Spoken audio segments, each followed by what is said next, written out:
You're listening to the She Lift Project podcast, a show dedicated to helping women achieve higher levels of success in the workplace.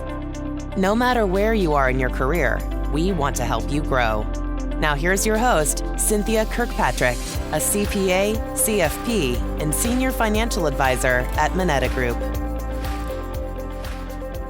Welcome to another episode of the She Lift Project podcast. I'm Cynthia Kirkpatrick, and today we're not just going to talk legal, because that might be too boring for some, but we're going to talk everything about business owner, life lessons, mom, a serial entrepreneur with Sara Stock. Got to get your name out there. So thank you for joining us today and being willing to go on this journey. Oh, it's my pleasure. Thank you so much for having me. I have been looking forward to this, well, since before you started this podcast, really. We were talking about it and I was like, please let me be on. This sounds amazing. Actually, it's funny that you say that. Sorry, I just cut you off because go for it. I hadn't even planned on talking about that. But a lot of this, and I'm circling to cameras and things, is probably, I think, the extra push I needed for this to come to fruition was a conversation that you and I had in your office. No way. Sounds like you don't even remember it. No, tell me more. Remind me, please. A good life lesson is, this. Share and help build others. You never know what it might lead to. Yes. We were just, I guess I had come to you. So we've known each other for years before COVID. And actually, the way we met is you met my husband. Yes. And he said that Sara Stock is starting this new way of doing legal work, new company. And I think she's just an amazing person, amazing businesswoman. You need to meet her. And we met for coffee. Yeah. And through my journey, so this podcast is not about me. So I'm trying to make it a long story short. Through my journey, please, I want to hear. This is so fun. Building a business, and especially in a more male-dominated industry, also where women in my business don't often partake in their financial planning or oftentimes their detriment. Yeah. It became a passion of mine to meet other professional women and learn from them. So even the men that are here that truly wanted to mentor me and give me ideas, were often stuck with, oh, you don't golf. You're constantly running to your kids' events, and how do I help you? So really right after kind of COVID opened up a little bit, started meeting with all these different women, and they were saying the same thing. They were struggling with a lot of the same things, whether it was networking, building their business, mindset, energy issues, whatever it might be. And at one point, I literally wrote a lot of friends and I said, I'm looking to meet strong, successful women in these areas. And there were certain industries that we use to help our clients, but anyone. Yeah. Any woman that I could meet and learn from and just share knowledge. And 3 people brought your name up. And some of it was just in a friend relationship where they had worked with you. And as I'm learning to grow, even in my 40s, normally I would probably just sit on that information. Sure. And not say anything because it was a big deal. And Sarah's this awesome woman winning all these awards, building all these businesses. Like, what does she care about what I think? But I got outside my comfort zone and I emailed you and I said, hey, I did this thing, and your name came up 3 times, and everybody said, she's amazing. If you don't know her, you need to know her, which of course I had been lucky enough to already meet you. Anyway, you and I got back together. You said, let's connect, let's talk. And I was in your office. It wasn't over wine, because we definitely connected once over wine. I remember that, but then it was subsequent to that. Is that right? Right. Well, I think it was actually coming back to me. Might be before the wine. Oh, okay. Because it was in your office, again, still pretty COVID-y-ish timeline. Sure. And I remember because you had pillows and different things in your office that I love. And I may have sent you something to compliment yes, you did. The decor. But I show it off often, by the way. Awesome. So then again, another life lesson is when you can find, when you're a little unique and you can find similar uniqueness in somebody else, don't be afraid to share it. 100%. We had talked about just women, the struggles maybe that women face building business, building a network. And you had shared with me about a story about hearing women talk. It might have been through the YWCA, talking about if women want to help women, let's connect. Yes.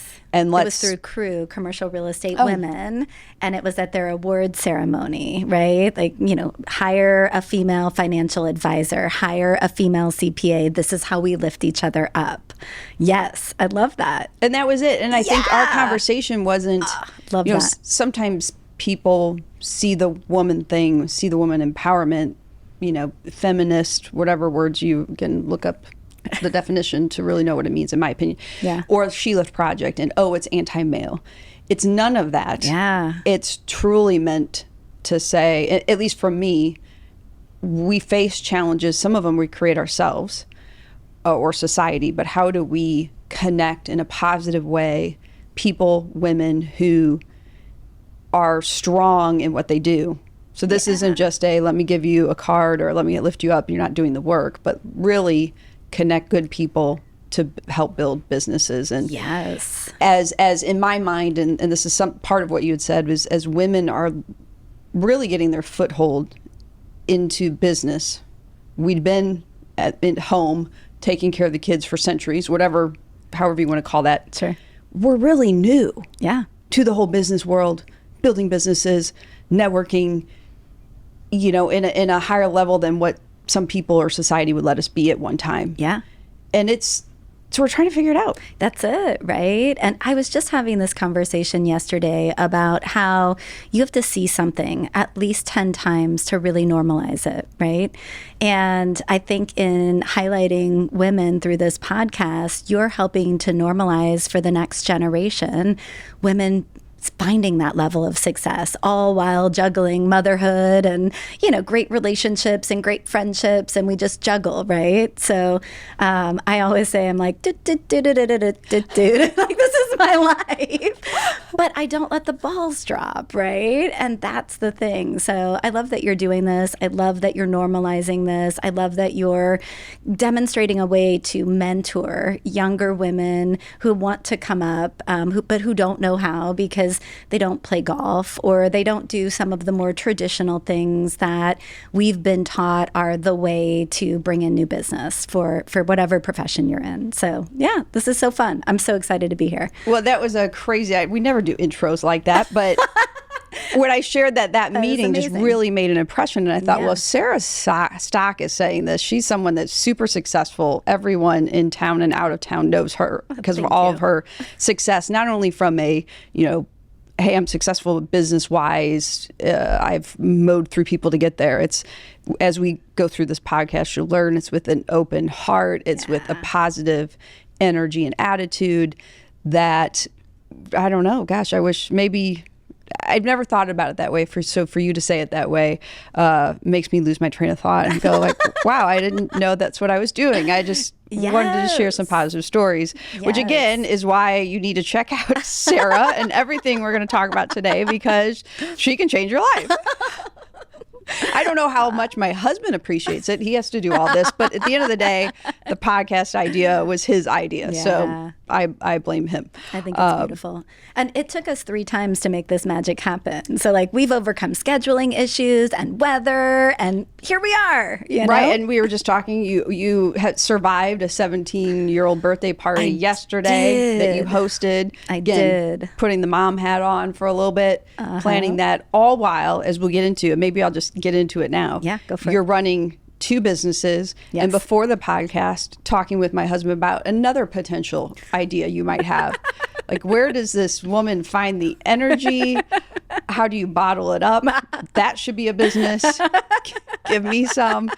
But this is about highlighting women, successful women in profession and what they're doing. And again, as you so eloquently put it earlier, hopefully the more you see it, the more you believe you can become it. And learn, whether it's to be a lawyer or, hey, I learned to start a business the ways that Sara did. Yeah. We'll get into this, but you left, I can't wait to hear more about this story. Being an attorney, I'm sure, and correct me if I'm wrong, but in that industry, becoming partner is a huge deal, is I made it kind of thing. Yes. And having equity in the firm. Mm-hmm. You left that. I did. Became a part of a small firm and then left that and started your own firm, which is doing great things. If that wasn't enough, you started another company doing back office work for small to mid-size. So you're creating companies and doing it differently than those that are out there. I'll stop talking. It's so funny. When I look back, I think, how did I do that? Or like, how did I have the confidence to do that, right? But in the moment, there was just a problem that I knew I could solve. And I thought, well, let's just do this and see what happens. I mean, it was really that simple, and there's just nothing else like more complex or thoughtful to say, because that's how it started for both of those businesses.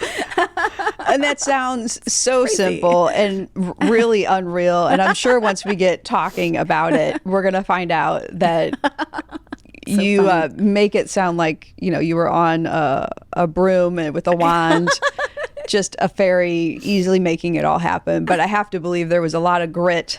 Yes. Knowledge, expertise, perseverance behind all that. There was. So the short version of the story is that I grew up in a family business. My family still runs a trucking company over in Lebanon, Illinois called Stock Transport. I grew up never wanting to be an entrepreneur because I watched what my family went through, but wanting to help entrepreneurs that looked like my family. What was it that your family went through that made you go, Yeah, well, so neither of my parents had a college education, so they were just figuring it out day to day, right? And there were many times where fuel prices for these trucks went through the roof, or insurance prices went through the roof, and I watched them struggle. I mean, that stress was pervasive throughout our home growing up.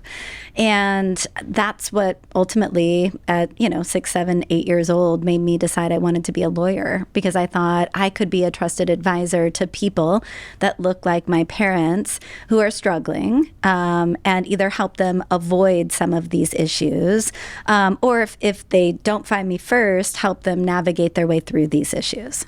So I went to college, went to law school, didn't know that there was any other way really to be successful as a lawyer except at a big law firm, right? That's what law school teaches you. And so I was so grateful to take a position at Lewis Rice. It's an amazing firm here in town. I had a wonderful experience there. But what I found as you go up through the ranks as an equity partner at a large law firm, your billable rate just gets higher and higher. And I really wanted to work with those small to medium-sized businesses. So that's ultimately what led to what is still today the hardest decision I've ever made, to leave that big firm and to start my own. Tell me about it. It was intense. Again, you probably are going through law school, as you said, you make it big at one of the big firms. And I'm sure there were probably people who thought, are you crazy? Yeah, I'm sure there were. Nobody told you to your face. I think people made a lot of assumptions about why I was leaving. This was, 10, 11, 12, 13, 14, right? And I had 3 kids. My then husband was running his own business as a very successful entrepreneur. And I'm sure people made some assumptions about, leaving to be at home with my kids more or what have you. Really, what I've discovered and really have been able to, I'll go back to, I told you it was really simple. Like, there was a problem. I thought I had a solution, right? The problem that I was seeing over and over again was that small to mid-sized businesses need sophisticated legal counsel at a price that they could afford. And I thought, well, I can do that, right? I've gotten this great experience on my own. I can set my own rates. I will have more freedom and flexibility to be available for my family. And that was really important to me and continues to be really important to me today. And as we got going, a bunch of things happened. But one of the things that came up for me was, if I can do this for me, I could do this for dozens of other lawyers, right? I mean, there's so much work out there that, as I was building Stock Legal, I mean, we were drowning in work at many points in time. I'm like, there's so much work out there. I want to be able to offer this to other lawyers. So take me back. I mean, how long did you struggle with, I think I need to leave? Oh, wow. It was probably the idea or the thought came up for me really just in the last year while I was practicing at the big firm. But the struggle to finally make that decision went on for 30 days. And like, you know, a little like too much information, if you will, about me is that when I'm really anxious, my hands sweat and my feet sweat. So for 30 days, I had sweaty palms, I had sweaty feet.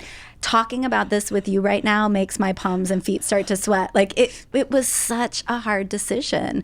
I was at this amazing firm. I had this amazing career. This was all I ever wanted. And what on God's green earth was I thinking leaving? I mean, I still to this day can't believe that I ultimately made that decision, although I am incredibly grateful at this point that I did have the courage to jump and just believe that a net would appear, right? I wasn't sure what it was, but I knew a net would appear. What was it that brought you to that moment? Because I think there are probably people out there who went, you know, I went to law school, I need to be doing this, or I need to be, I have this student debt, or I'm at this company that everybody says I should be happy, but I'm not.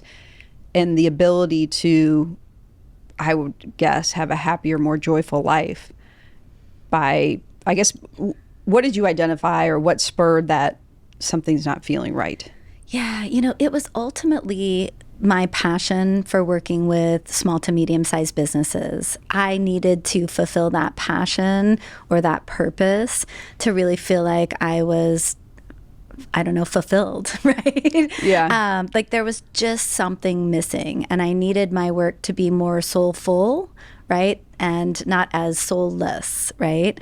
And, you know, big firms have a wonderful place in the ecosystem. They have incredible expertise and diverse expertise, and they handle fascinating, complex transactions, right? I was so grateful to have learned so much, but I just couldn't figure out how to fit in what my soul was asking for, which was, you know, ultimately what I feel like my purpose is, at least in the business world. But I think that's a very important point is that, and I see this with Moneta where I work, I see this with relationships.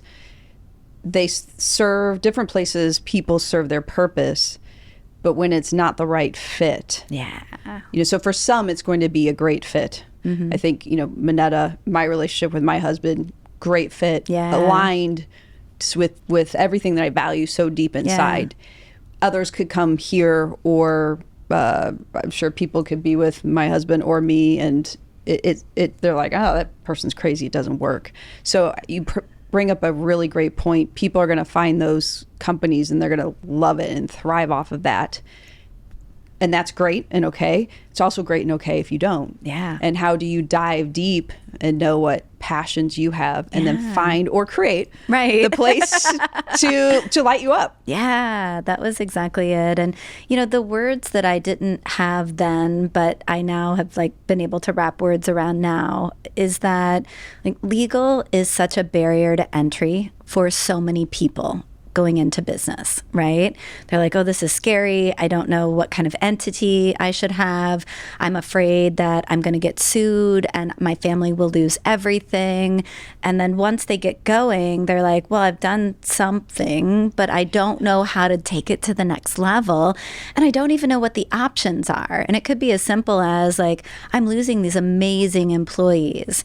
And gosh, I would love to be able to offer them equity in some way, shape, or form, but no one's ever talked to them about incentive equity and how it can be a tool to retain amazing talent, right? And big firms are great in a lot of ways, but they don't often take the time, because it's expensive, right, to educate. And so educating entrepreneurs and removing that barrier to entry has been such a joy to be able to fulfill that over the last 10 years or so. Can't believe it's been that long. It's crazy. So you walk into the office and hey, I need a meeting. I'm making this up because I don't know what the real story is. That's what we're getting at. And you're probably very professional suit law firm, and you're like, I'm done, I quit. I told over 100 people in person that day that I was leaving. Like, I sweated through my suit. I mean, literally sweated through my suit. And I went office to office talking in person to everybody who had invested in me, the struggle really was on multiple levels. Like, so many people had invested in me to help me build out my skill set, and I felt like I was abandoning them. I was on the recruiting committee, and all of these lawyers, had built a relationship with me, many of them women, right? And I felt like I was abandoning them. I mean, it was an emotional tug of war. It really was. Especially when you bring up the word abandoning and abandoning that's what others. It felt like for me. But somehow you were able to say, no, my wants and needs must take precedence here. Yeah, like I felt like I really needed to stand in my truth about who I was and what I was put on this earth to do and what my purpose was and who I needed to help, and but that was really hard. We as women struggle to put our needs before others, right? That was all part of the hand-wringing, hand-sweating, foot-sweating 30 days that I went through to make that decision. I'm so grateful for the relationships that I still have, from my time at the big firm. I really am. And it's really smart to take that time on the way out. Yeah. To thank them and I guess to acknowledge you didn't do it on your own. Right. You had a lot of help, which is great. So everybody out there, ask for help. Yeah. Find mentors, get help, but learn to come back and say thank you. And I learned so much and be grateful. Yeah, I'm always blown away when people either quit without giving notice, or give a very short period of notice, or leave things, a mess on their way out. I'm like, what? How do you do that? You're not standing in your integrity when you take those actions. So, well, even if you want to think about it from a selfish standpoint, that, okay, let's take integrity away. But I'm sure in a lot of places, in a lot of industries, especially in St. Louis, it is a small town. Like I said earlier, I emailed a bunch of women and 3 people came back and said in different areas of a couple from Eureka, because that's where you lived for a short while. That's and so fun. Another friend who had used your work, that it's such a small town that you want to leave that positive taste in somebody's mouth when you do exit. 100%. It'll just leave a better impression in your own soul. Yeah. But again, you never know who knows who that knows who that knows who that it come back to you. 100%. Yes. So you leave there. Again, everybody like super successful, made it. Yeah. And she's leaving to do what? You join or start a small law firm. I think it was KWS. That's right. Yes. And then decided I'm going to go out and hang my own shingle. Yeah, you know what, the short version of the story, right? Because it was a wonderful couple of years with my 2 former partners, great humans, great lawyers. But the short version of the story is that within the first month of leaving the big firm and starting out with these guys, I had a client that was one of my biggest clients at the time. We had a great relationship.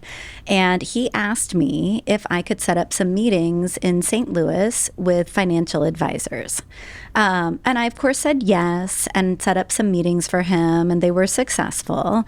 But it occurred to me in that moment that I could build teams around my clients comprised of like-minded service providers, like people who were philosophically aligned with who I am and how I care for my clients. So I reached out to my network and I just said, hey guys, because they were mostly guys at the time, hey guys, could you make some introductions for me? I would love to meet CPAs, financial planners, bankers, consultants who work with small to mid-sized businesses, so I could get to know them and create a CRM that allowed me to track who did what and how. And when my clients had needs, I could refer those people in. And my network was so kind as to oblige. And by the end of 2019, I had lunch, dinner, drinks, or coffee with over 5,000 people. I mean, it was crazy. It was all reactive. I'd have lunch with someone amazing and they would introduce me to 3 more. And the next thing you know, it was taking 30 days to get on my calendar. So the pandemic allowed me to eat a meal alone, which was wonderful. I very much enjoyed that. But it also had an unintended consequence. And that unintended consequence was that a lot of those folks that I met started sending me clients. And I have a really hard time saying no to opportunity. And so within a year, I was working 18 hours a day again. But I was doing it in a way that allowed me to be home with the kids in the morning and give them my full attention, and home with the kids in the evening to give them my full attention. But I was only sleeping about 4 hours a night. And so all of that just built to a place where I thought, it's time. I need to hire. And my first hires were all women who were former big firm lawyers who had found big firm life incompatible with having a family, but they wanted to do something, right? So I brought them on as 1099s. But as we continued and we needed more, I needed to hire more people. We needed more space. And my partners just weren't, at the time, just weren't on board with that. So in January of 17, I launched Stock Legal. We moved into a new building. And boy, that year I made all kinds of mistakes that led to the genesis of Legal Back Office. So we can talk about those if you want. I was not expecting you to say I made all kinds of mistakes. I don't know, maybe knowing you and how much you have it together, but yes. Like, what mistakes did you make? Yeah, well, the biggest is that I wanted to have a really professional back office team at the new Stock Legal, right? So that when clients worked with us, it would feel like they were working for a big firm, right? So, and when you mean back office, like invoicing, accounts receivable follow-up, client intake, having a true office manager who could, keep everyone online, start to move everything forward from a back office perspective, right? I wanted a bookkeeper that could put financials together for me so that I could pay more attention at that time to my profit and loss and balance statement, right? Your P&L and your balance sheet are critical to a functioning business. But at the time I was like, maybe I should just see one once a month. And right. So I hired all of these people to do all of these things. And the next thing you know, I had over 6 figures of expenses. And I figured it out by looking at my financial statements and also my bank account, because I was trying to figure out where the money was. I mean, we were killing it, right? We were hitting it out of the ballpark, but we weren't making money. And in that moment, I realized I'd hired on more expense than a firm my size could really handle. And while we were doing what I had hoped, I just knew there was a better, different way to do it. And I also thought, if I'm struggling with this problem, there are literally thousands of other lawyers throughout the United States who are struggling with this same problem. And if I can figure out how to fix it for me, I would love to share that with everybody else. So again, there's a problem and I can solve it. Right? Problem, I can solve it. I just need the people. And that's where, from the legal back office perspective, meeting Jamie Hall was like the stars aligned, literally. She had just left Cordell & Cordell's back office company literally the day before. And I'd said to her, like, hey, do you have a non-compete? And she was like, well, yes, but, here's what it says. And I was like, ooh, okay, I think we can work around that. Do you want to start a company? And we had just met, right? So I'm sure she was like, you crazy lady, what are you talking about? I'm like, wait, just hear me out, right? And so I described the problem that I was having and my intuition that thousands of other lawyers were having the same problem. And Jamie took 6 months to think about it. And then we launched Legal Back Office. In that, because you said you started Stock Legal in 17, LBO in 18. Wow, so right after. Yeah. I didn't realize it had been going on that long. So you're like, you know what? These mistakes are fresh in my mind. Right. figure out how to fix them for others now. That's exactly it. That's exactly it. So, and legal back office is a really phenomenal concept for small to mid-sized firms who don't have the time, energy, or the desire to seek out that talent, right? We do strategic planning, marketing, bookkeeping, invoicing, AR, AP. We do managed IT services. We do HR and benefits counseling. We do consulting. I mean, it's been a wonderful platform to build out, to be able to wrap these lawyers in services that can help them be successful.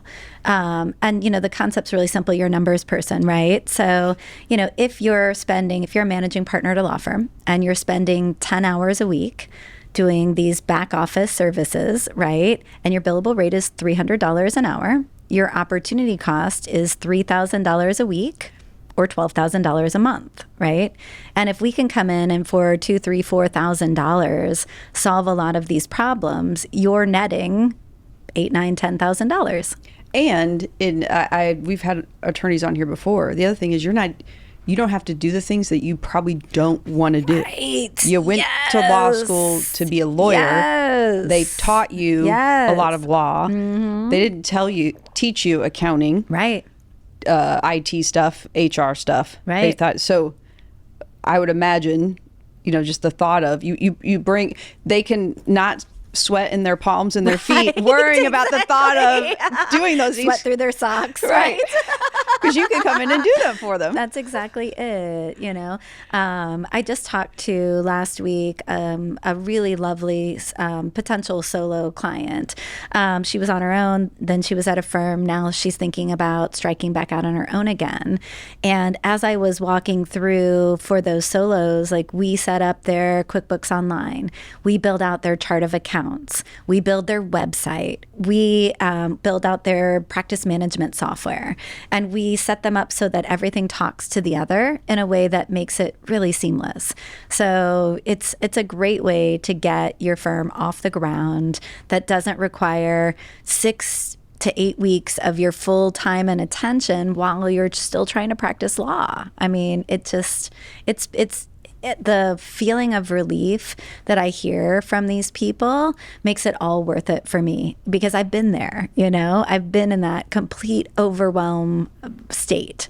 And I am so grateful to be able to help them through that. I really am. It's funny because with what we do at Minetta, we say, you're great being an attorney, you're great at being a doctor, you're great at whatever.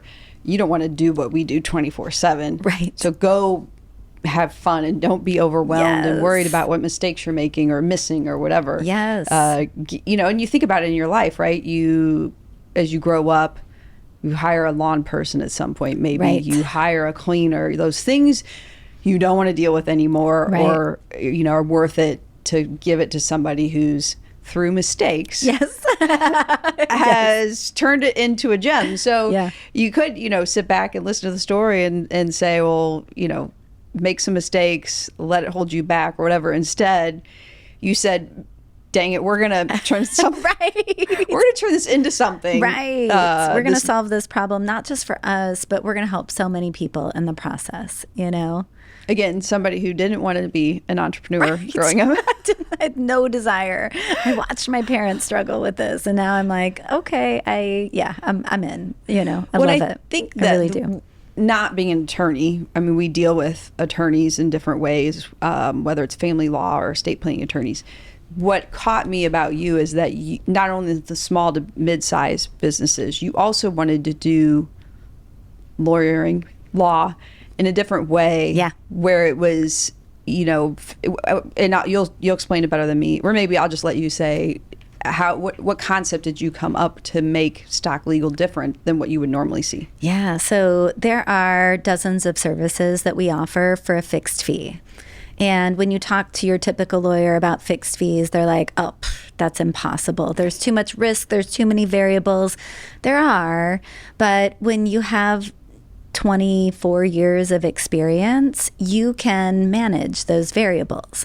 And, in launching fixed fee work, we've done things that are atypical for a law firm, and that we're building out process, steps, efficiencies that, it's actually counterintuitive to the legal business model to create efficiencies in your process because you're billing by the hour. So you make less money if you create efficiencies, right? Well, we've been able to do that from, entity formation to all of the basic contracts that you need as a business. Excuse me.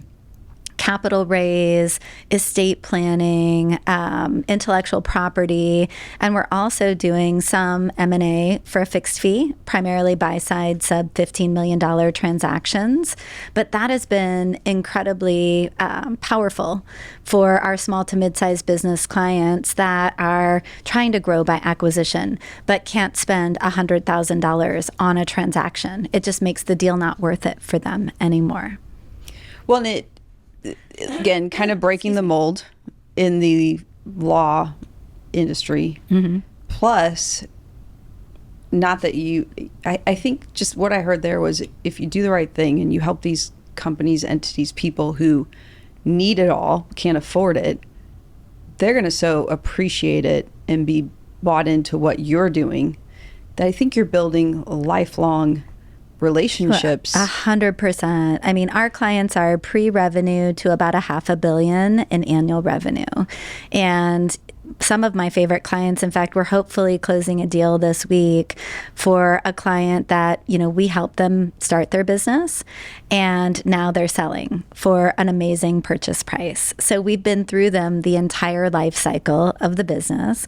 We love, love, love working with those clients, but we also love working with more lifestyle, privately held businesses. Some of our clients are second, third, fourth generation businesses, right? And I love working with those clients because they understand the power of legal. And so we can be more proactive with them in helping them to prevent some of the issues that, they just happen in business, right? Whereas some of our smaller clients, we end up a little bit more reactive because, they're trying to bootstrap and figure some things out. And we love doing that too. But, I think we are most powerful when we can be proactive. So it's been a lot of fun to work with that wide range of business. That makes sense. Most people probably want to contact the attorney when there's nothing else. Yes. We've tried everything, right? But it's like in an M&A deal. Here's the analogy, right? If you're buying or selling a business, I cannot tell you how important it is to reach out to a lawyer before the letter of intent stage and during the letter of intent stage, right? And there are 1,000 reasons why, but the upshot is that that's where you find out if there are some gating items that, you don't want to be $30,000 in legal fees before you figure that out, right? That's where we outline all of the blocking and tackling of a transaction, right? We get really clear on roles and responsibilities and, how money will flow and what the transaction will look like. And if you don't use a lawyer for that and we come in after the letter of intent is signed, we're limited in how powerful we can be to construct the bones of a really great deal, right? That applies in every business situation, right? When we come in at, in the middle or God forbid at the end, what we have the power to do is limited. I mean, we've been working with a client that, sold a business without an attorney. And didn't understand what the contract said. The contract doesn't reflect the facts of the transaction. And while we're coming in to try to help them post-close, the rules of the game are in the four corners of the contract that was signed, right? Mm-hmm. And we could have been so much more powerful in helping to guide them to a great result if they had brought us in before. So that's part of the reason why we love our fixed fee work. We give really strong estimates to clients so that they know up front what they're going to pay so that they can hopefully come to us before, right? Let us get involved before they start signing things. We're just so much more effective. Yeah, it's funny. We've had a person or two be like, okay, I'm going to sell my business by the end of the year. This is like September and October. And it's like, well, tell me what I need to know or do. It's like, no. Like, Do you even know what you need to sell it for? Like, what are your plans? You're going to retire? Right. Are you going to pay for your kids' college? Do you know what you need to get from the company? Is it an asset sale? Is it a, equity sale? Like all these things. And as you said, way better. And even we've seen some cool estate planning stuff that you can do. Now, this is geeking out a little bit on this podcast, but I'm still going to go this path. Some cool estate planning things you can do when okay, 3, 5, 7 years out, family-owned business. If I get a valuation today and do some estate planning, get things out of the estate. If you wait too long, you're handcuffed. You can't go back in time. That's it, right? That's it. So, we tell business owners often, if you're going to sell your business, start planning 3 to 5 years before. And one of my first pieces of advice is always talk to your financial advisor, because, if you're going to retire on that money, you need to make sure that you have a valuation of your business. And then from that valuation, that is enough money after taxes to fund your retirement, right? So I love being able to get that information out, because I know entrepreneurs that have sold their business and have had to go back to work. Oof. Right? And I mean, that would be the worst to have to go down that path. Especially if you thought this is at the 65, ticket. This is the ticket, right? Yes. So when you started this fixed fee world of law, one, what gave you the idea? 2, people think you're crazy. She's never going to make it. What went through my mind was that if I were in their seat, right? I don't know as a business owner if I could say to a lawyer, no matter how much I needed the thing that they were trying to do, I don't know if I could say to them, I'll pay however much it'll cost. Right? And as a business owner today, I never do that, right? Now, there are some situations where you really you don't know. You can't know. Litigation is one of them, right? More complex transactions where we don't quite know yet what's going to fall out, right? There are those situations. But for forming a company, drafting a master services agreement, drafting an employment agreement, or a simple asset deal, right, that's going to involve 5 documents and we know who all the key players are, those are things, those are a small enough number of variables that we can control that, especially if we're buy side and we're drafting documents from an M&A perspective. So, it was the understanding and empathy, I think, that I had for business owners that led me to make that decision. And then it was the experience that I've had in drafting these contracts for clients. And then my brain just works in a really process-oriented way, right? Like if you've ever worked with me as a client, you come in, we meet, we talk about what you're looking for. And at the end of that meeting, you get a 12-step email. Step 1, we're going to do this. Step 2, we're going to do this, right?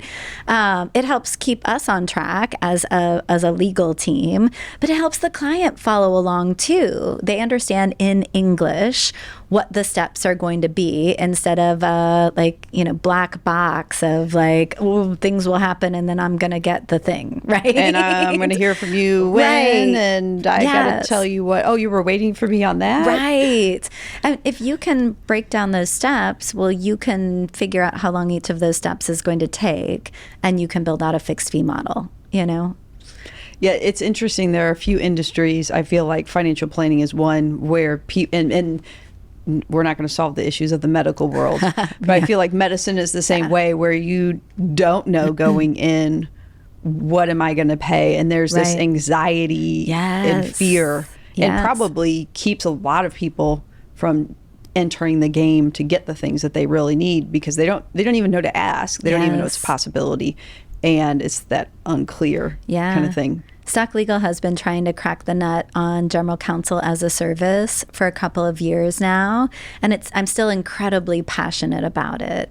But to be able to offer general counsel level service at a monthly fixed fee, I think would be invaluable for lower mid-market companies that just aren't quite ready to hire general counsel yet. There's big price tag attached to that salary, right?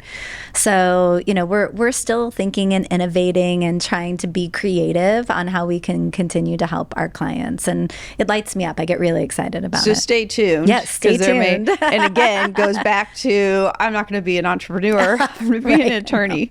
Right. But also, the way you're talking, who could have thought that even in, I shouldn't say it that way, even in law. But law seems so, suits, yes, big corporate rigid. Offices, rigid. Yes. I like that you can get creative and come up with new ways of doing things that have been around for centuries. Yes, it's been a lot of fun to get to ideate in this industry.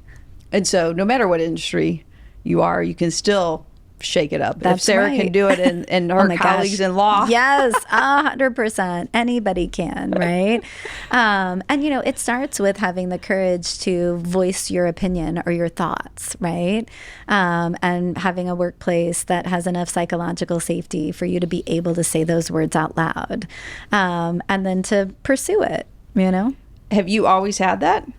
Workplace courage with and willing to speak up? No, absolutely not. When I started out, I couldn't believe that I was being hired for this job. I definitely didn't think that I deserved a seat at that table. And I think why that's a statement. I think many of us women face, many people in general, but especially women. Looking at you now with all your success, how could you even think that? Well, it's funny. So I'm doing this blog and video series called What I've Learned as a Professional Over the Last 24 Years. And in my introductory blog, I tell this story about what it was like to interview when I was in law school for a summer associate position. And while they don't do that now, back then, you had to go out to lunch. Right. And at that point in time, the fanciest restaurant I think I'd been to was Red Lobster. Right. Yes, yes. And we were going out to lunch at beautiful 5-star restaurants. And there was more silverware than I knew what to do with. And, napkins that went in places. And I mean, it was really overwhelming. Right. And so to go from a place or to come from a place where I was, it wasn't that long ago. It was 2000 when I was at a restaurant not knowing how to order food that I didn't have to cut or that wouldn't get stuck in my teeth and which silverware to use, to then starting a job at a big firm, right? Where the expectations were incredibly high for me and I felt ill prepared for those expectations because back then law school didn't really prepare you to be a lawyer. It wasn't until I was practicing for 3 or 4 years, and I very clearly remember I was working on a deal for Lowe's Home Centers. I was running the deal, and it was like Walmart and Walmart's attorney and Taco Bell and Taco Bell's attorney and Lowe's attorney. And as I'm thinking about getting ready for this call, I was like, oh, wait, I'm their attorney. Wow. Okay. And I'm running this call.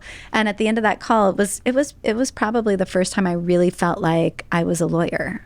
So that confidence was built over time in, learning and getting experience in my profession. And I feel like the same has come through building a business, I mean, in the beginning, you're just like flailing, right? Trying to meet everybody's needs. And then as the business grows, you build process, you systematize, you have clear roles and responsibilities, and things start running smoothly. And, today, at least most days, it's not what's on fire today, right? It is, okay, today is Tuesday, here's what we do on Tuesday. And today is Wednesday, and here's what we do on Wednesday. And with that level of system and process, it's not a dumpster fire anymore. There's no more flailing, right? But that confidence builds as those things happen. And it's interesting you said, and I know this about you, that you pour a lot into building culture at your firm. And you were sharing beforehand, maybe even finding ways to build it for other firms. And roles and responsibilities, psychologically safety systems, all of this. A lot of people would say that sounds so micromanaging that sounds so limiting on creativity, and it just from a building a culture sounds bad to set up all these systems roles. I mean, Yeah. I don't believe that, but share why and what you've experienced, the benefits of that. Well, the flip is actually the truth, right? And the flip is it's freeing, right? Like, I don't follow up daily with anyone, because we have systems now that create nets of accountability under people. And that way, when there's a calendar invite that a report is due on a day, I'm not trying to remember the report is due on that day, and the day before emailing to remind them, and the day of emailing when I don't have it in my inbox, right? We have, with these systems, create this safety net underneath of us that allows me to actually not micromanage anything. And instead, like, we all just know that this is how we roll. And with that extra time and freedom, that's where the creativity comes in, right? That's where the innovation comes in. What I found, at least for me, was that when I was mired down in the flailing, right? Mm-hmm. All I had time to do was solve the problem du jour, right? And now, because those things run smoothly, I actually have more capacity for creativity. And I love that. And my team feels more secure. Their stress levels are lower because we have process. They know very clearly what their job description is and what their obligations are for that position. So, they're not scrambling, always anxious, wondering if they're actually performing up to their standards, because they know what the standards are, right? It seems so clear. So this is great from no matter what business. I mean, I feel like no matter what business, industry, entity, what level you're at, if you're looking for a new job, culture and your leadership is so important. Yeah. It could be a career mindset killer. Yeah. And so from that perspective, so important. But as you said, you go to law school and they barely teach you to be a lawyer. Right. How'd you figure this piece out? Did you stumble? Was it from overcoming issues? Did you have a mentor? How did you figure all this out? Yeah, well, so a couple of things. I was in school for 4 years and I got my JD and my MBA. I think that MBA was incredibly helpful. And also, over the last 24 years, I've only worked with businesses who are doing innovative, amazing things and running their businesses as a business. Right? And so I've borrowed 1,000 times from something really cool that our clients are doing in a way that has allowed us to build that more standardized process at the law firm. I don't know. I think that's probably, I guess I should also say I've had some amazing coaches. You asked about mentors. I've had some amazing coaches as well. And they've kind of helped. I find that, like, every time I start to bump up against my capacity, I need to rebuild my systems. And when I need to rebuild my systems, that's when I bring in a business coach to help support me, to help me think through what's a better system, or how do I, what got you there won't get you here, or trying to get past those stumbling blocks that every business owner goes through. And I feel like that's the old way of leadership, is just fake it like you know everything, right? Like, let the people that work for you, they must believe that you have all the answers, that you know it all. Yet in reality, those who are super successful, recently, so you'll be able to tell when this was recorded, the roast of Tom Brady. Yes. I mean, think of the most amazing successful people in the world, and they have a million different coaches and people coming in and helping them think differently or be open to. And so maybe that's, I look at you and think about all the times together, you're always asking questions and trying to learn and adapt where it makes sense. So maybe that's part of the success, is you're constantly a sponge saying, oh, I like that. How can I layer that in? Yeah, I'm always challenging myself to bring a growth mindset and to come from a place of abundance and not scarcity. And I think if you compare those two things together, you're always growing and evolving, because you're open to growing and evolving. And then you're attracting those people, whether it's people that work for you or the clients or anybody in your life. I don't know, somehow JJ and I have still been able to stay in your circle. It's just amazing. Yes. But you also attract all of that and enhances life in a different way. It does. I couldn't agree more.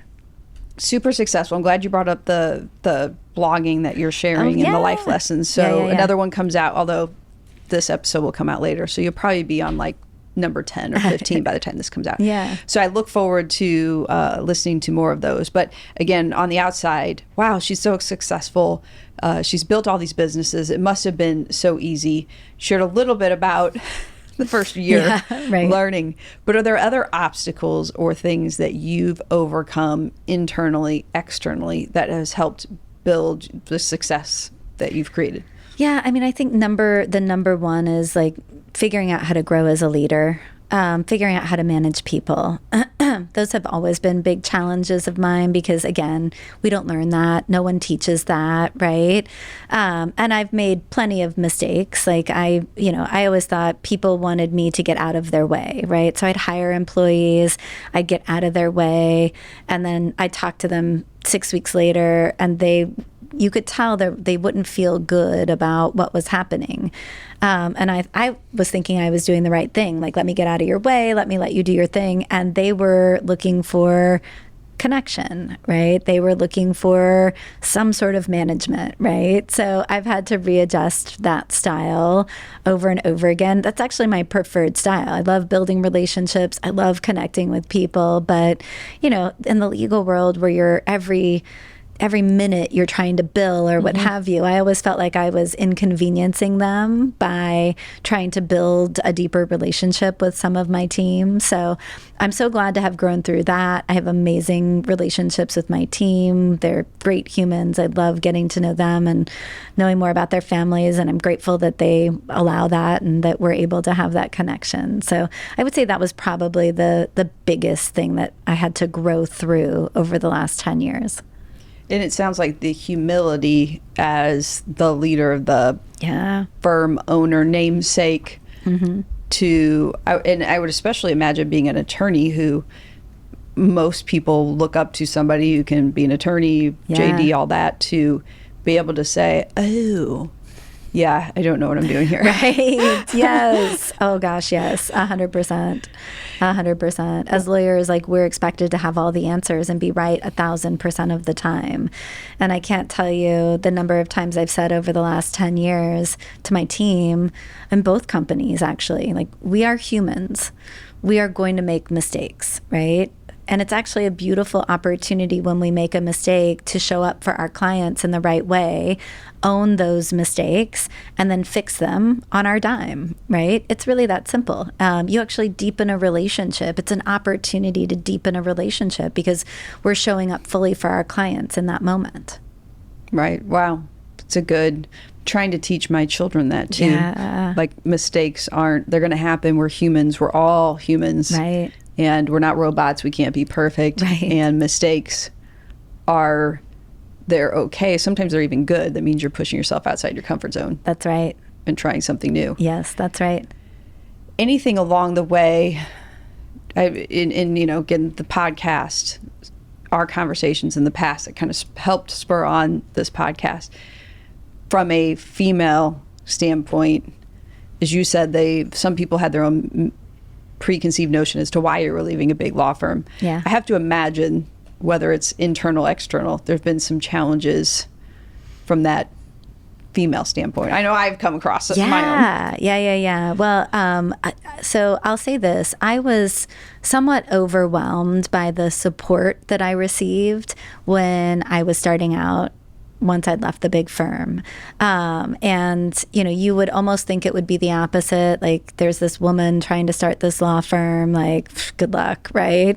I was almost overwhelmed by the support that I received. That was incredibly beautiful. Do I still have some challenges, though, as a woman in the practice of law and as a business owner? Of course I do, right? But I think, what was the support? What was that? You said, like, the support that you got that you wouldn't expect? Making connections. connections or referring business or what have you. I mean, that part was just almost overwhelming, and I was blown away.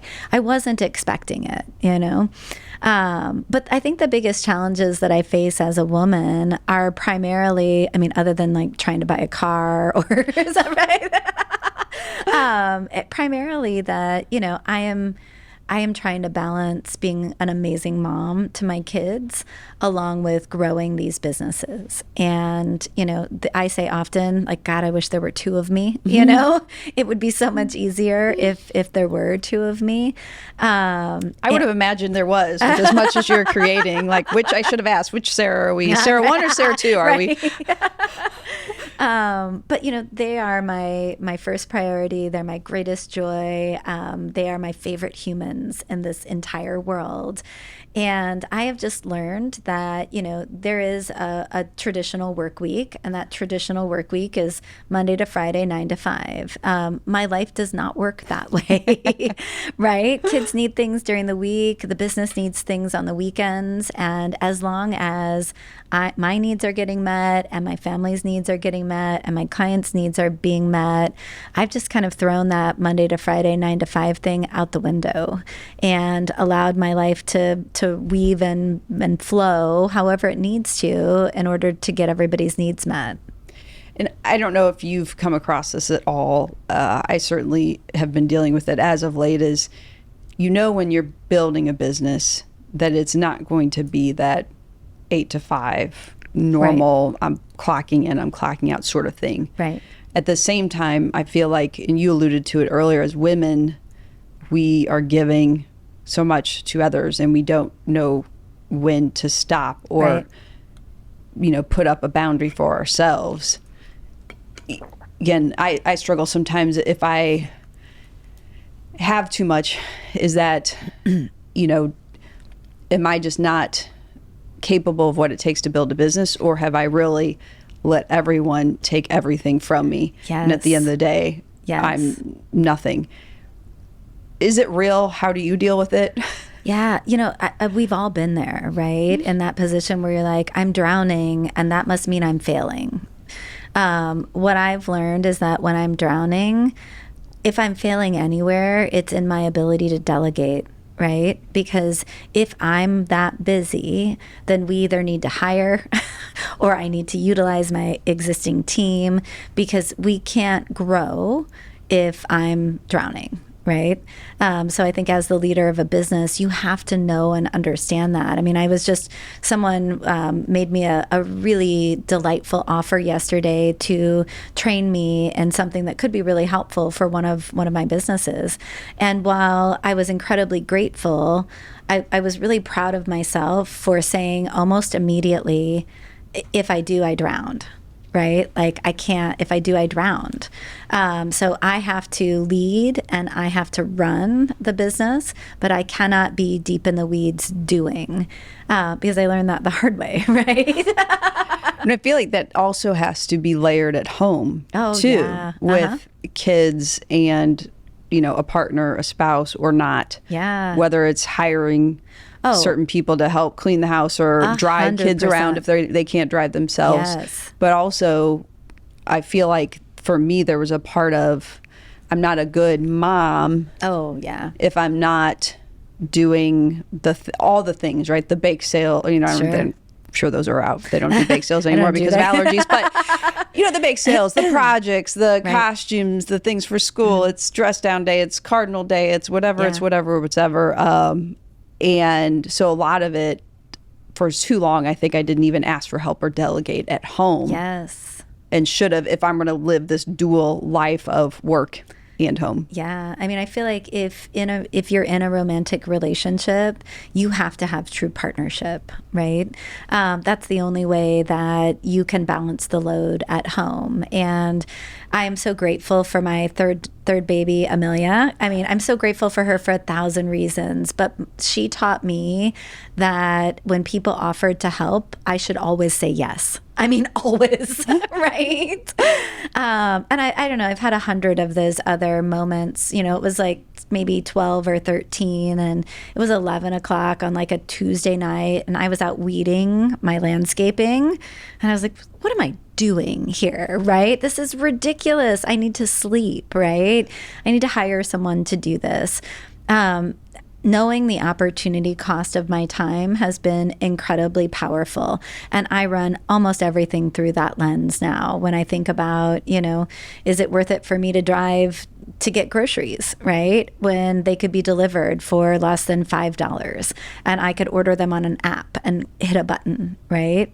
You know, having someone who I trust at home to care for my kids, be it we had au pairs when they were little, nannies, household managers, all of those things, you know, they're not replacing me. They're just augmenting a family system, right? And I am a firm believer in the more people that love my kids, the better off they are, right? So having another person at home to support, I'll take that all day, every day. And then, you know, my kids have learned, like, they do their own dishes. They know how to make their own breakfast. They know how to do their own laundry, right? Those are things that, well, when they were little, of course we did that for them. But, you know, once they made it to like 9, 10, 11, 12, these are all things that they're more than capable of. And there's so many studies coming out showing how it benefits children to be active in chores inside a family system. So, I think it just makes them even better humans. We all kind of carry our share of the load. One of my kids have said, even a couple years ago, Mom, I'm the only one who packs my own lunch for school. So I think we as moms and women, whether we were told this time and time again, or we believe it, we're less of a mom or less of a woman. Yeah. If we do have kids, if we're not doing all the things. Yeah. And if my mom was part-time, but even then she was a nurse, so sometimes it was overnight. I mean, so you might as well have been full-time trying to do those kinds of things, saving people's lives. Yes, that for sure. You know, we believe we should be held to the standard that potentially 30 years ago, whatever it is, was a totally different ecosystem than we're facing today.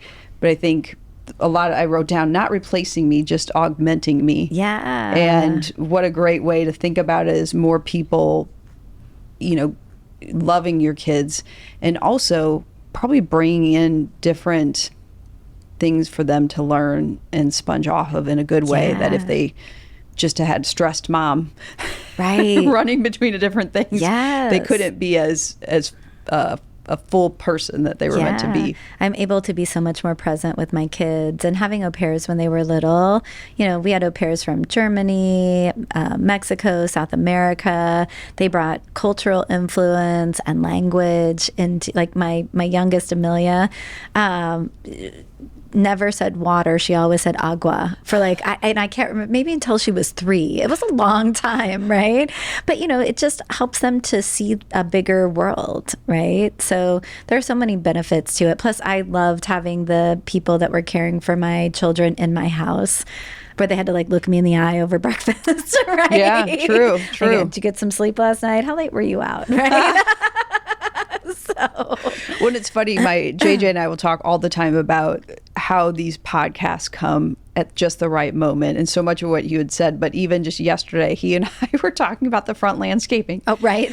Literally on a walk, and I was like, I feel like we should just be able to like come out here on a weekend and totally, you know, get the kids to help. But we should be we should be able to do it. And then he and I both discussed, but to what end? Right. What point of we work so much during the week and on the weekends? Yes. That opportunity cost, and what is, you know, get rid of that guilt. Let the guilt go of you can't be anymore. You can't be everything. To everyone. and still have some semblance of your own soul in mind. Right. Well, and like we women often forget, like we have to care for ourselves first, right? And at least my experience was that when I was trying to do all of the things, the person who didn't get cared for in that process was me. And it made me a grumpy human. It made me a quick to snap mom. My level of joy dipped dramatically, and that impacted negatively everyone in my life. And your profession, and the decisions how you're showing up for your clients, and the decisions you're making.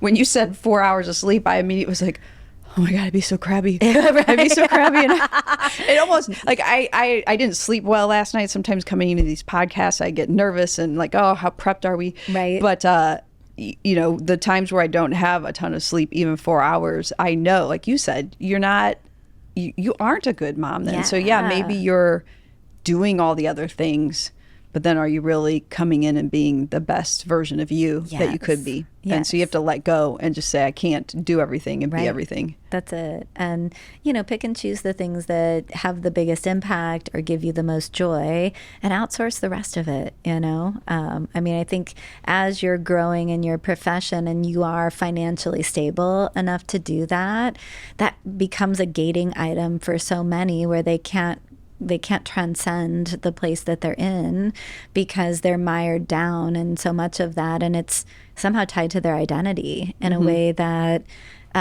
is maybe not the healthiest way. Right. You're good if you get all those things done and don't outsource or delegate. And even as a leader at work, if you can do all the things, then your team will see that you can do all the things, when in actuality you should be out on the bigger vision doing those things, and let them handle and empower them to be a bigger part of the team.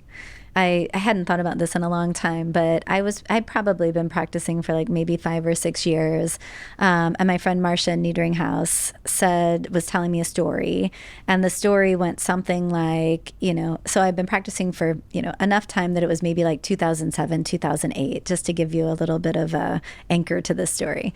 And she was sharing with me about how at that point in time, when her kids were younger, so maybe like 8-10 years before, she would have somebody grocery shop for her. And she was really looked down upon by outsourcing that to someone else. And in my mind, I was like, I don't know how you would grocery shop and still do what we're being asked to do, right?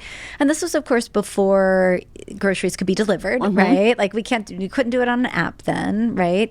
But boy, when we lived out between Fenton and Eureka, if we wanted to go to Costco and Whole Foods and Target, that was like a 3-hour journey. Having someone help with that was crucial. It really was, just because there are only so many hours in the day. Yeah, so giving yourself some grace and compassion. And I feel like it's so important now for each other, all of us, to give each other grace and compassion, because, one, and again, this is not avoiding or ignoring men. I still think they have a narrower what their role is in society. It's changing and there's differences, but I feel like for women, there's so many differences of if you stay at home, if you work part-time, if you own a business and you do this, like, it's okay.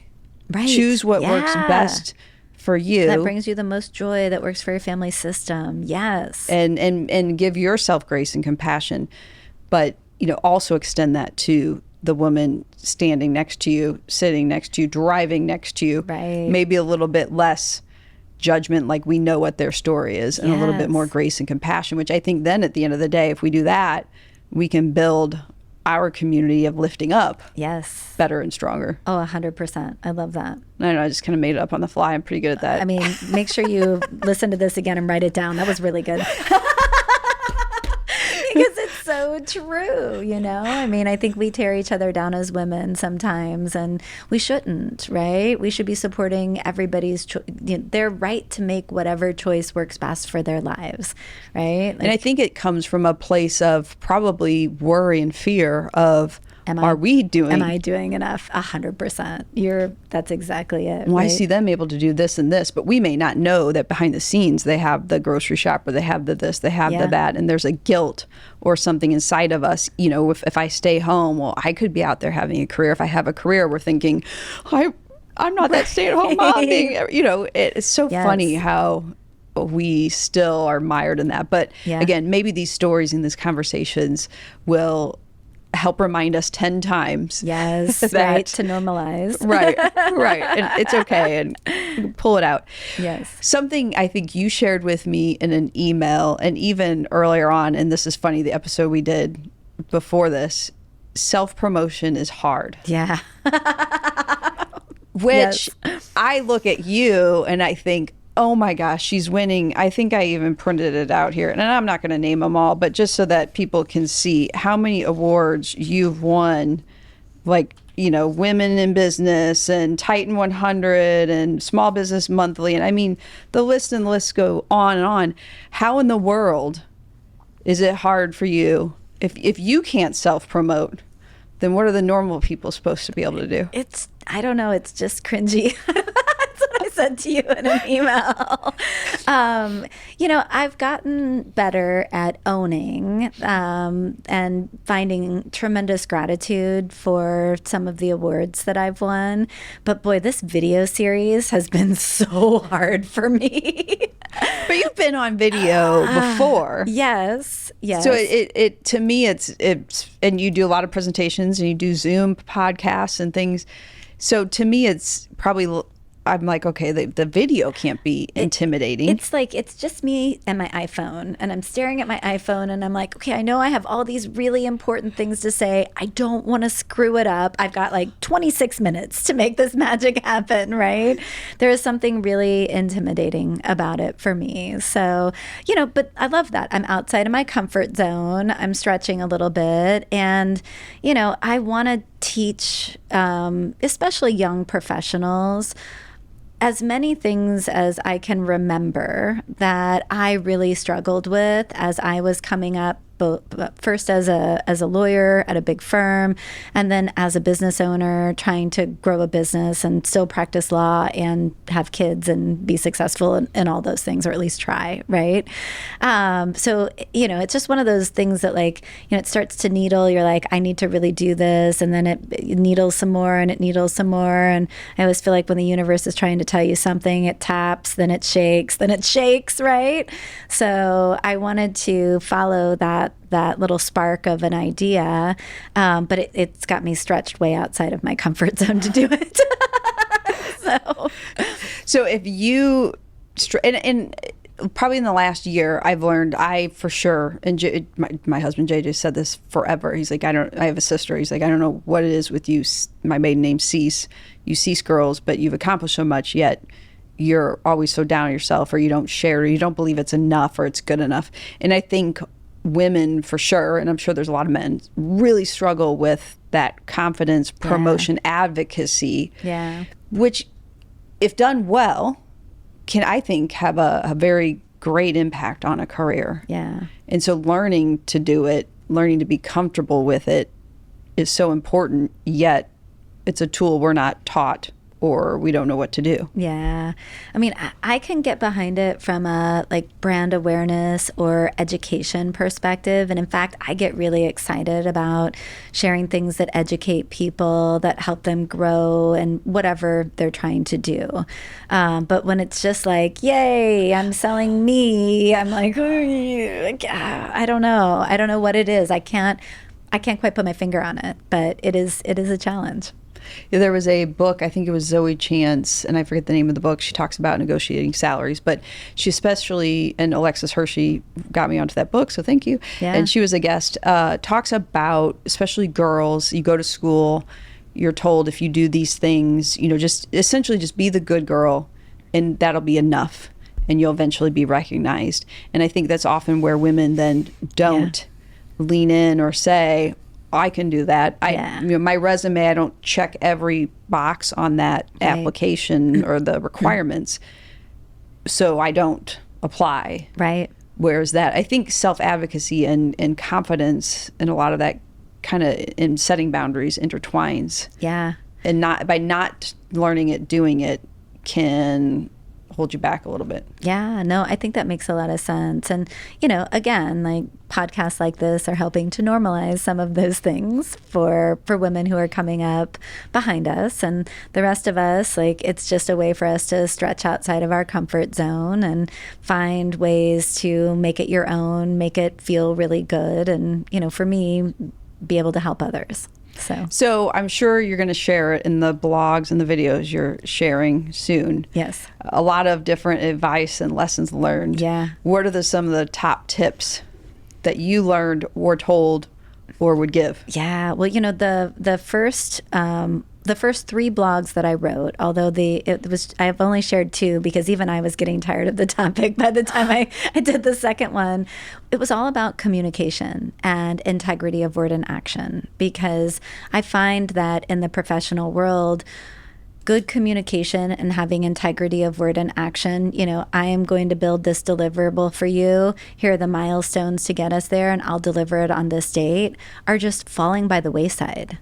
No one wants to commit to a timeline, and in working with and having experience with really strong professionals, I find that that's what makes them shine. Like, that's really the value add. And it's a little saddening to me that the bar feels so low there. But communication and integrity of word and action were my top 2. And I've actually written a 3rd blog post. It'll come out here eventually. But I was like I said, I was kind of tired of it. The last one that I did was really simple, right? It was about things that are simple but not easy, right? And one of the things that I find in my professional world that's simple but not easy is to always take notes when people are talking, right? And it's because our memories fail us, right? And so we as lawyers or as business people, we're in meetings and we don't write anything down. And then when we leave the meeting, my recollection is very different than your recollection. Whereas if you can take notes during the meeting, and then, the pro tip is send the follow-up email outlining the notes. And boy, you really want to shine. Make it easy for the client. Like, if you're referring to an agreement, state for ease of reference, I've attached the agreement, even though I sent it to you 2 weeks ago, or even if I sent it to you yesterday, right? Like, make it easy for people. Those are the kind of tips that I'm hoping to continue to share. And, I'm putting them, I'm doing this in blog form first because it happens, these things come up with such regularity amongst my team or clients or even vendors or opposing counsel that I just want to be able to send people the blog when it happens and be like, hey, just in case you're curious, like, here's some thoughts, right? Or here's a way maybe this could be done differently. So, and it's less off-putting. Like, I wrote this specifically for you. Exactly. Yeah. Well, you probably didn't even know it. We're over an hour, closing in on an hour and a half. That's I know. Unbelievable. But I knew it would be good stuff, good stories. 100%. Both from an interesting, fun standpoint, but from a learning, both personally and professionally standpoint. Yes. Just knowing you and also getting to watch what you're doing. Yeah. It's pretty amazing. And I will say, I've tried to connect people with you, but Sarah's connected some amazing people with me. Sarah, Jackie James, Sarah Bloom. Yeah. Just so many good people that, she's definitely attracting into her circles she's putting out there what she's attracting. She's attracting whichever the egg or the chicken comes first. Both, hopefully. Right. So you have already so many businesses. You might have a few more coming, and who knows how many Sarah will have under her name 10, 15, whatever years from now. Yeah. All of the places that, whether it's the blog, it's the legal work, but then the back office for the legal work and future things, how I know how to find you. But if somebody hears this and says, oh, wow, that Sarah's awesome, I got to find her too. Yes. How do they find you? So all Stock Legal, Legal Back Office, and Sara Stock are all on LinkedIn, Facebook, and Instagram. So those are probably the easiest ways. Of course, we have websites for both businesses too. So, but yeah, I'd love to share more information with anybody who's interested. And thank you so much for this opportunity. This has been so much fun. I mean, seriously, I've laughed. I've almost cried. I've shared embarrassing stories. It's been wonderful. I'm sure we could get even closer, like deeper on the embarrassing. That's the good part I love about being in this seat. I don't have to share too much about right? what's behind the curtain. Yes. So thank you for, like you said, you're such a successful multi-business owner that, I've early on, it was like, I cannot wait. We have to get so many episodes out before we even ask her. I can't wait to get her on because she's amazing. And I was like, I'm not going to stop until it happens because I knew it was going to be as good as it was. Aww. So I appreciate your inspiration in this and so many passions in my life. And then just, again, for sharing and coming along with us. So everybody should keep watching because we don't know what she's going to come up with next. Thank you, Sara. Thank you. Thank you so much. This concludes another episode of the She Lift Project podcast. To hear more episodes of the show, subscribe wherever you get your podcasts. And to learn more about our mission of helping women reach higher levels of success, visit SheLiftProject.com and sign up to receive the latest news, ebooks, videos, and more.